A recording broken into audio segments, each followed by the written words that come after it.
taught your entire life about the planet you live on is a complete lie. The powers that are in control are backed by evil, and they will stop at nothing to remove the possibility of a creator or God. They created the Big Bang and evolution, and if you believe in those two things, then the existence of a God is destroyed. This is not the earth that you live on.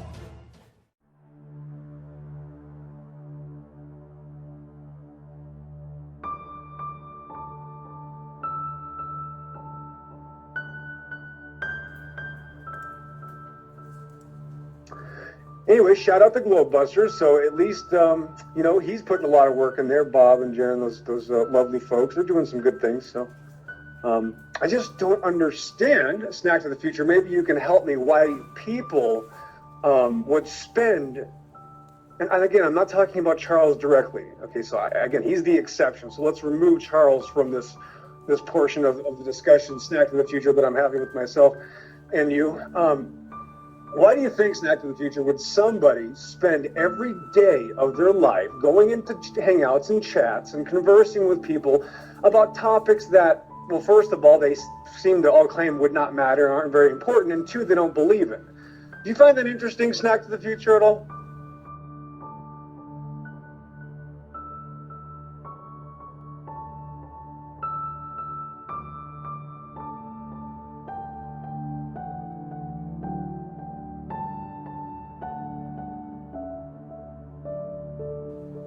Good, I knew you would.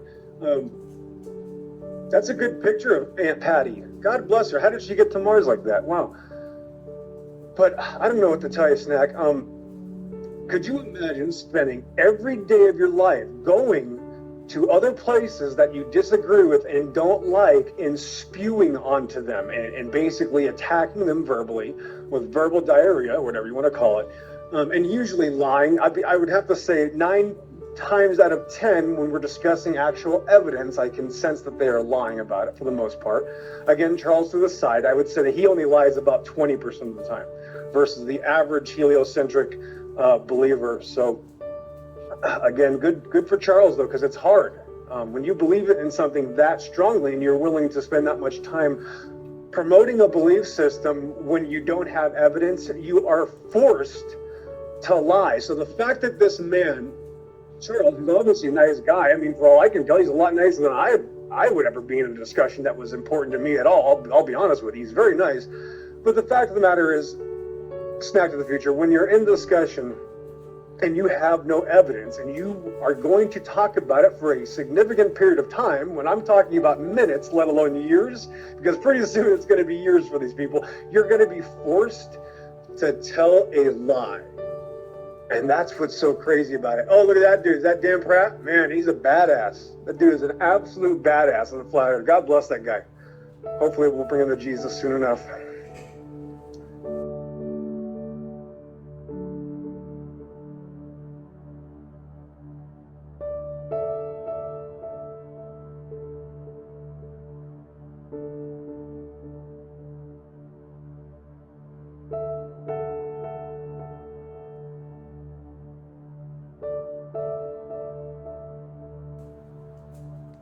That's what y'all need more than anything, that is for sure. That's a question for Charles. I'd like to know, Charles, if you are a believer in a higher power, please let me know. But if you're an atheist, that's all right. Let's see. Oh, I love that panda one, Snack. I love that panda face. Isn't it just beautiful? Just perfection.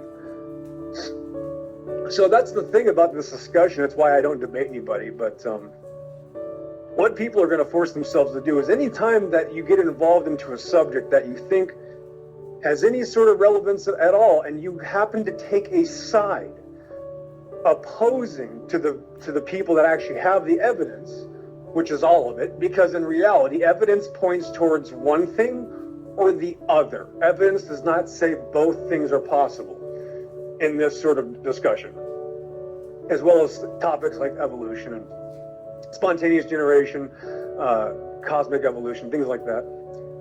The evidence only points one direction.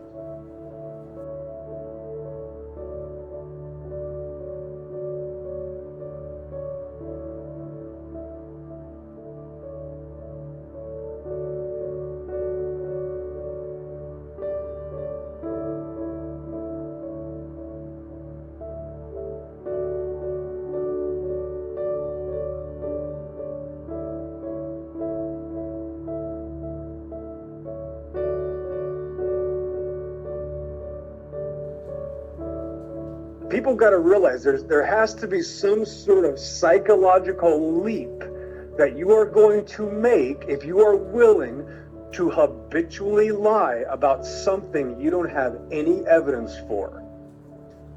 If everything is tested, stationary and flat, and our entire reality and all observations throughout all of mankind except for a satanic government organization that's known to lie, you have no evidence. I'm sorry.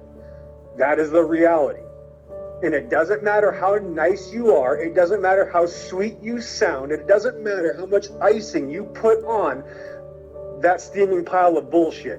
You are still lying when you are saying these things. When Rob Skiba goes out to the ocean or the lake and does his experiments, he's the one doing the experiments. So first of all, I don't have a right to say if Rob is doing something or isn't, really. The only person that has a right to say that would be Rob Skiba. I sure as hell wasn't there, so I can't make judgment calls. So I have to do my own experiments. But you weren't there either. I can guarantee you heliocentric globetards were nowhere near doing any experiments because you're too busy watching TV and worrying about Hillary Clinton and Donald Trump, because your whole life is a lie. And that goes back to why you can't even be honest with yourself about this topic.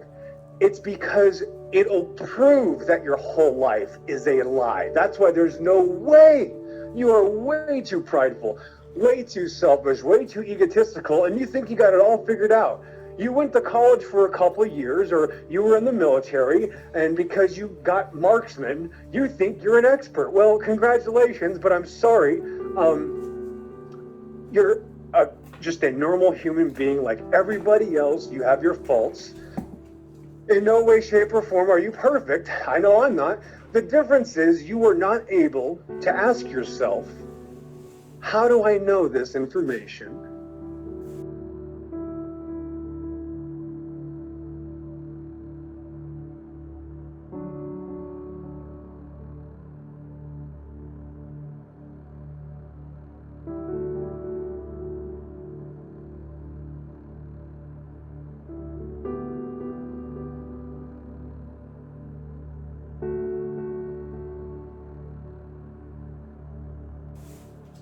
And why do I believe it? That's what this comes down to. It comes down to looking at yourself in the mirror and going, you know what? This is kind of a big deal. Looks like there's a lot of people, you have to admit this, and this is just a scary fact. The first fact that you realize about this topic is that thousands, if not countless amounts of people are for some reason saying the earth is not a spinning ball. And there's something very wrong. There are thousands of people coming out saying this. The first fact that hits you between your beady little eyes is that there has to be a reason. So until you or I go out and find out what that reason is, we have no right to make a claim. And that's the road I took, and I'm not telling everybody that they have to do this, or you're going to go to hell if you don't, but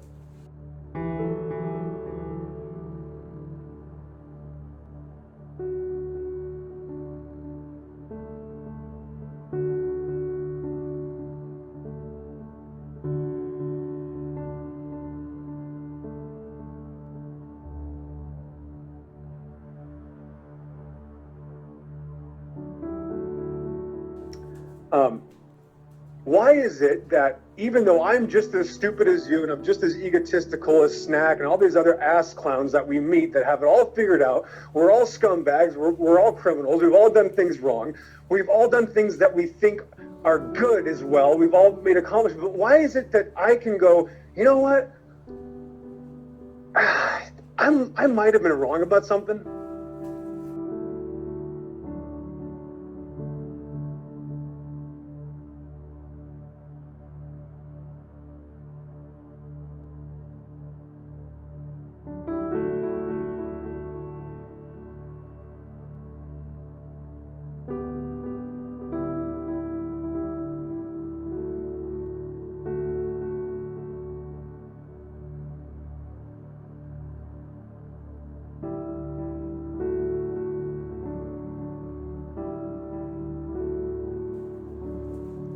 And just think about that alone. Could you be wrong about what you believe? Well, I mean, I know for one, I mean, we all do when you get into a theological debate, that almost every atheist will end up slipping up and admitting that everything he or she knows could be wrong. So if there's a subject out there that's waking up, literally, in a sense, even if you don't believe they're being woken up because you think they're wrong, but if it's changing the minds, and in a sense, you must think that thousands, if not hundreds of thousands of people must be going crazy in your mind. And that's another aspect that I'm surprised I don't hear a lot of you people talking about, because someone's obviously wrong. Someone is dead wrong, and I know who it is.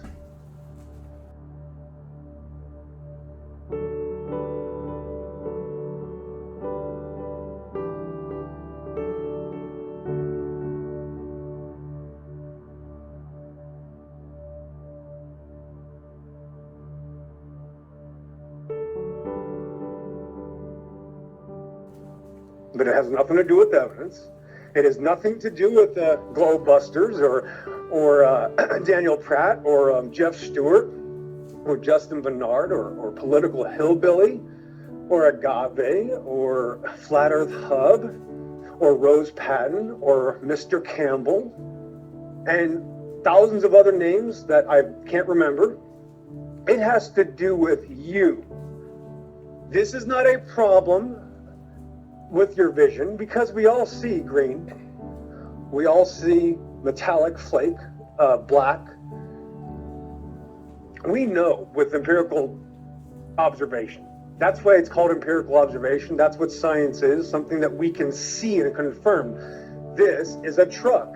This is a boat, because that's a truck and that's a boat. That's what science is. The foundation of science is understanding what we see in front of our eyes. Well, this subject has nothing to do with what we see, because every human that's ever existed has only seen a flat stationary plane of existence.